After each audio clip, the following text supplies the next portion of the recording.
Jonathan Reeves had never let his wheelchair define his life.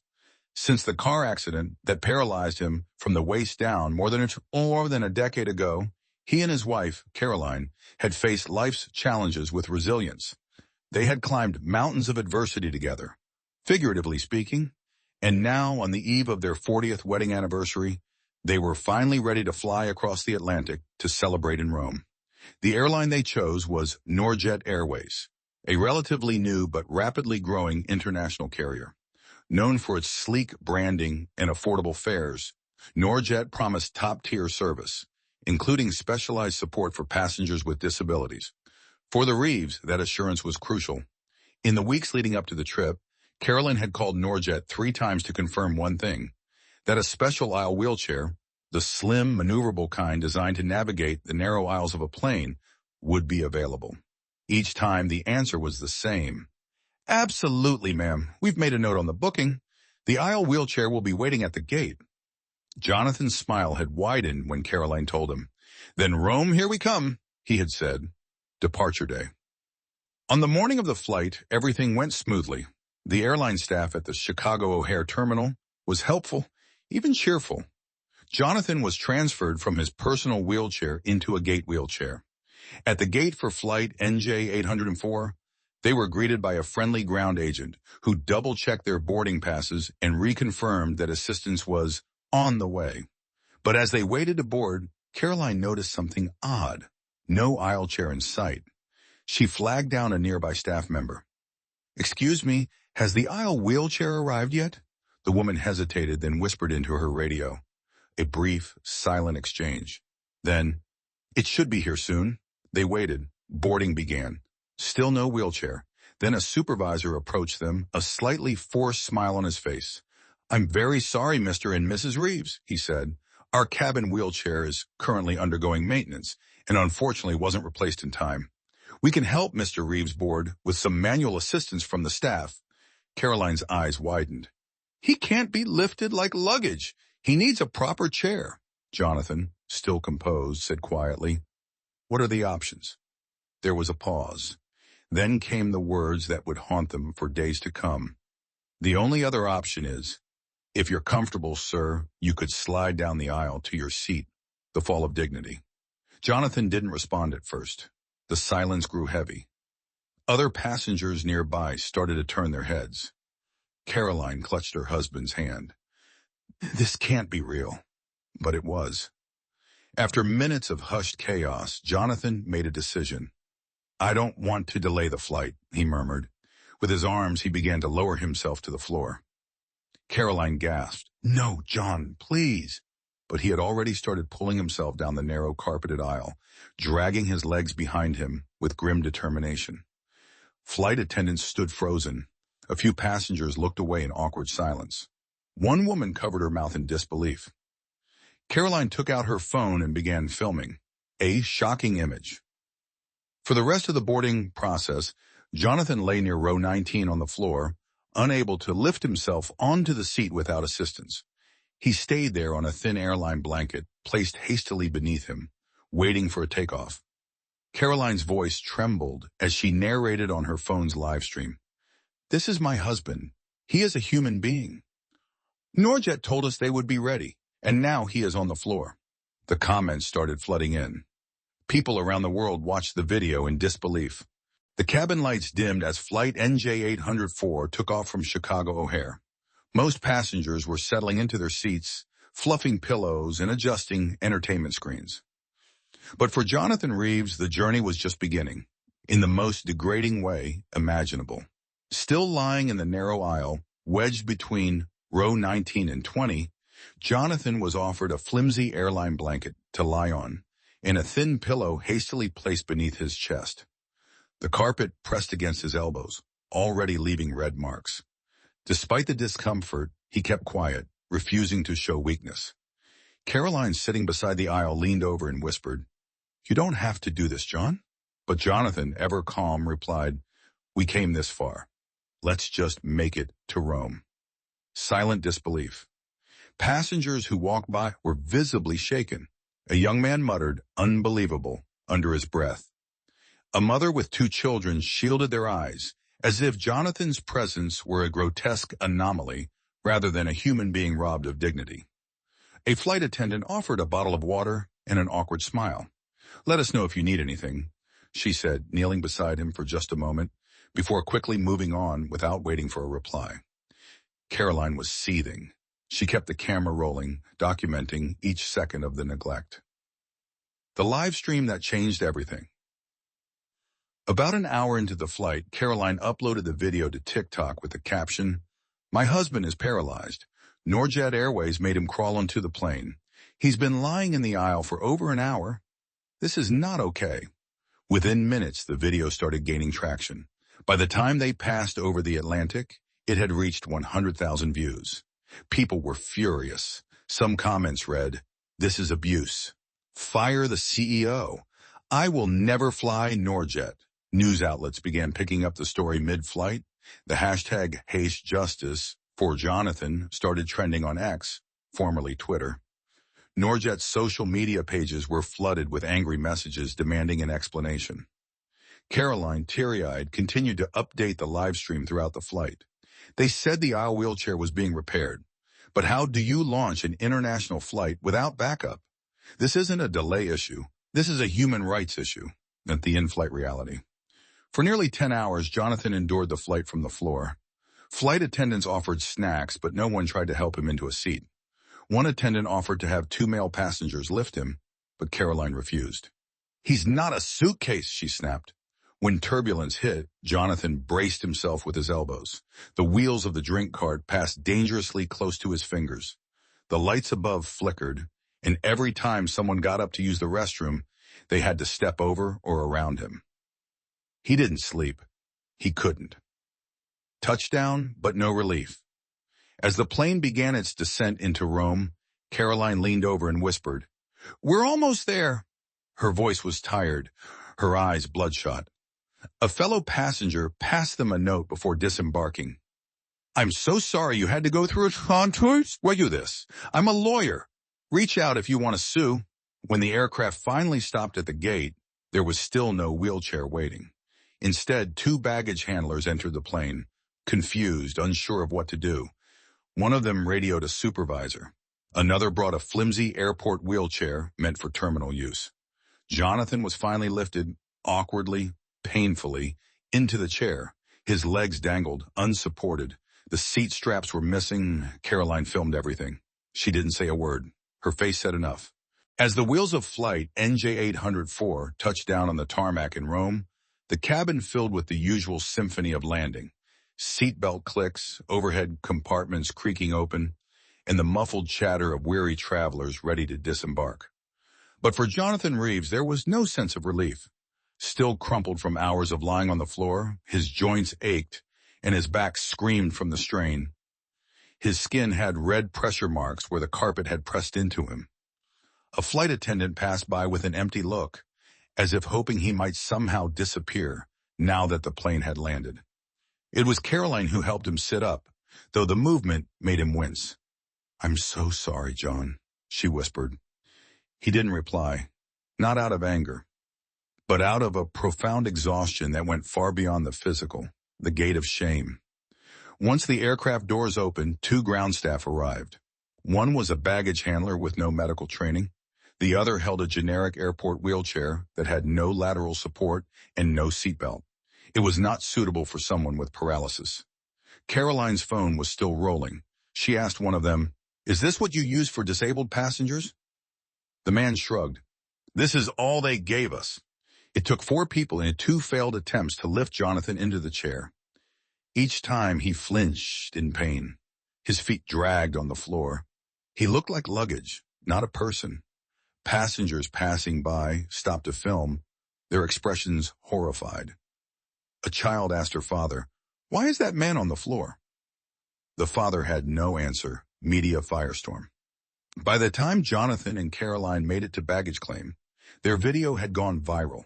Not just on TikTok or Instagram, CNN, NBC, and BBC were already reaching out for interviews. Caroline's original video had surpassed 12 million views in just under 9 hours. NorJet Airways social media was in crisis mode. Their Twitter account posted a vague apology. We are aware of a troubling video involving one of our passengers and are currently reviewing the situation. We apologize for any discomfort experienced. The internet exploded. Discomfort? He was on the floor. Is NorJet run by robots? Boycott this airline. Even celebrities weighed in. An advocate for disability rights tweeted, "This is what happens when profit is prioritized over people." An emergency press conference. The following morning, NorJet CEO Gavin Wexler held a press conference. He stood at a podium, flanked by PR handlers, and delivered a carefully scripted apology. "We sincerely regret the incident that occurred aboard Flight NJ 804.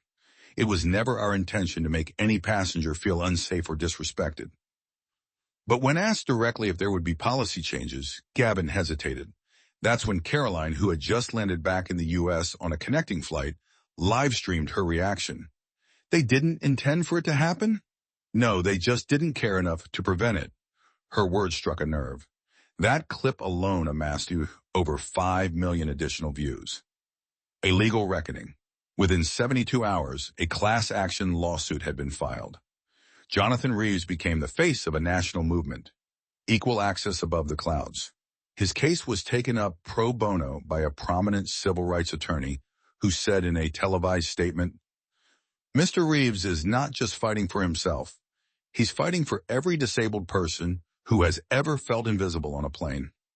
Meanwhile, the U.S. Department of Transportation launched an investigation into NorJet Airways for violations of the Air Carrier Access Act. The preliminary findings were damning. NorJet was fined $125,000 for failing to provide necessary accommodations. But more importantly, the case triggered a broader policy review across all U.S.-based airlines. Jonathan speaks out. A week later, Jonathan appeared on national television. Sitting in his wheelchair, wearing a crisp blazer and a calm expression, he shared his side of the story. "I'm not looking for sympathy," he said. "I just want people to understand what it's like when your dignity is treated like a logistical inconvenience." He paused, then added, "I wasn't angry when I was on that floor.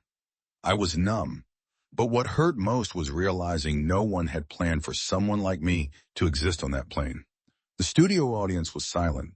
Few people wiped their eyes. The days that followed were a whirlwind for Jonathan and Caroline Reeves.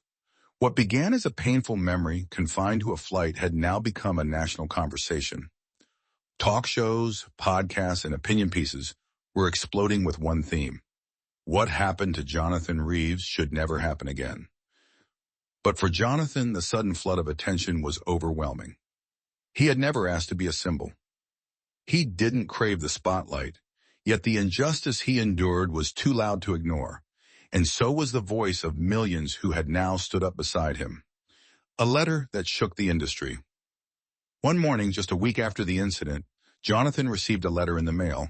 It was handwritten, neatly folded, and had no return address. Inside was a short message. "I'm 14 years old and use a wheelchair like you. I was scared to fly before. Now I'm terrified. Thank you for being brave. You made me feel seen. Ellie from Oregon." Jonathan sat quietly for a long time. He finally whispered, "We have to keep going." And with that, he and Caroline agreed to take the fight further. The hearing 2 weeks later, they were invited to speak before a congressional subcommittee on transportation and disability rights. The hearing room was filled with cameras, reporters, and rows of politicians leaning in, notebooks in hand. Caroline went first. She recounted the story from beginning to end. The tone of her voice shifted between anger, heartbreak, and fierce protection. When she described watching her husband lie on the floor for 10 hours, the room fell silent. Jonathan then rolled up to the microphone, looked at the panel and said, "I flew over an ocean on the floor of a billion-dollar machine because no one thought someone like me might need to sit down." He paused. "That's not a glitch in the system. That is the system." The room erupted in applause. Even some committee members wiped away tears. The new policy. Just 10 days after the hearing, the U.S. Department of Transportation announced the Reeves Amendment, a new federal mandate requiring every U.S.-based airline to carry at least 2 cabin wheelchairs per international flight. mandatory sensitivity and accessibility training for all flight crew, a 24-hour dedicated hotline for travelers with disabilities. For the first time, Jonathan felt like his voice had not just been heard, it had made change. NorJet's attempt at redemption. Meanwhile, NorJet Airways was floundering in public opinion. Ticket sales dropped by 23% in the 2 weeks following the viral video. Influencers, activists, and travelers alike posted screenshots of canceled NorJet reservations. In a desperate move, the airline offered Jonathan and Caroline a $50,000 settlement and a public apology. Jonathan declined both. Instead, he posted a video saying, "Your apology isn't for me. It's for everyone who felt invisible when they flew with you. Fix your systems, then we can talk." His response earned over 6 million views within 24 hours. Healing slowly. One afternoon, Jonathan and Caroline returned to the same airport where their journey had begun, Chicago O'Hare. But this time it wasn't for a flight. They were invited by a local disability advocacy group to speak at an awareness campaign launch. Before taking the stage, Jonathan paused at the gate where flight NJ804 had departed. The same gate, the same airline. But this time there was a brand new aisle wheelchair waiting in the corner. He smiled. "Took them long enough," he whispered.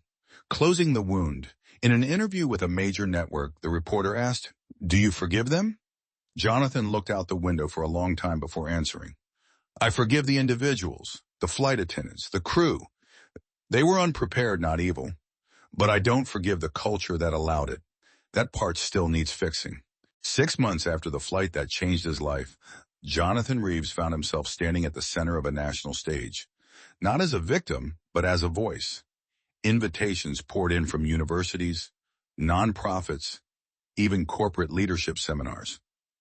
Everyone wanted to hear from the man who had turned one of the most humiliating moments of his life into a powerful demand for change. But Jonathan remained grounded. "I'm not here to be famous," he often said. "I'm here to make sure no one else ends up on that floor." A new chapter.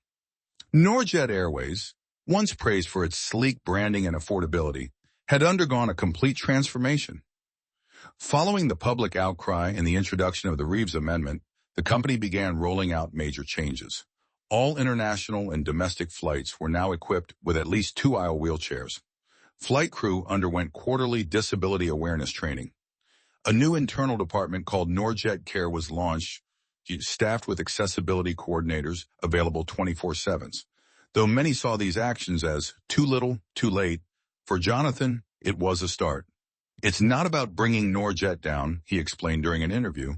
"It's about lifting the standards for everyone."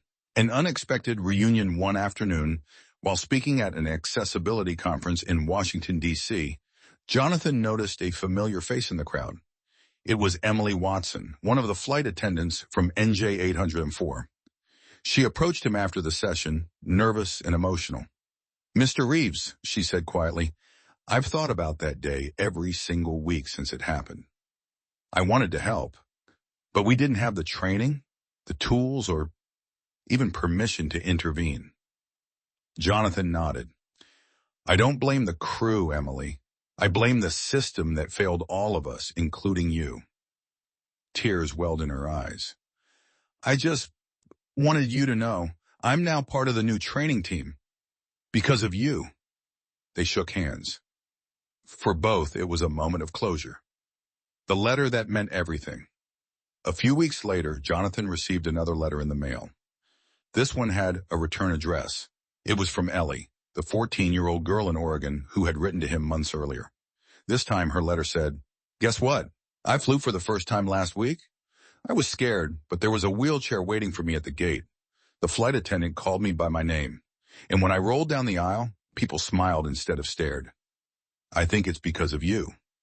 Jonathan read the letter in silence. Then he smiled. The kind of quiet, full smile that only comes when you know you've made a difference. A lasting legacy. Jonathan and Caroline eventually started a nonprofit, Wings of Access, dedicated to fighting for equal treatment of disabled travelers worldwide. Their mission was simple: dignity, safety, and support for all. With funding from supporters and partnerships with international airlines, the organization trained airport staff, supplied equipment, and advocated for more inclusive aviation standards globally. Jonathan no longer traveled as much. His body had slowed, but his message was moving faster than ever, carried in boardrooms, courtrooms, classrooms, and airports across the world. Final reflections. In a closing interview for a documentary about his journey, Jonathan was asked, "If you could go back and avoid that flight, would you?" He paused, thoughtful. "No, I wouldn't, because sometimes the world only listens when it's shocked into attention. I wish I hadn't had to lie on that floor, but if it made people stand up for what's right, then it was worth every mile."